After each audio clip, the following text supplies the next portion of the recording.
Pelagus 3D is a joint venture between Wilhelmsen and thyssenkrupp. And what we're actually doing is that we are orchestrating a digital supply network of different entities. Everything connected through our digital platform, the Pelagus platform.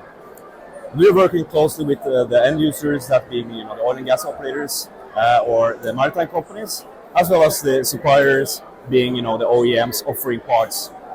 What we're doing is that we're enabling on-demand manufacturing of those parts in our platform.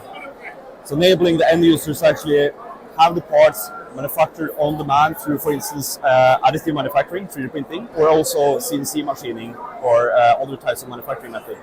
But the essence here is, of course, to have the parts made on demand whenever the parts are needed. So we work closely with the OEMs to find suitable parts for on-demand manufacturing and leverage that connection between the OEM and the operators. So that's what we're doing. We're orchestrating this network, and there's lots of great things coming out from Brazil right now. I'm really excited to be here in Brazil at the ROG.e Oil and Gas to work here with our great customers and partners.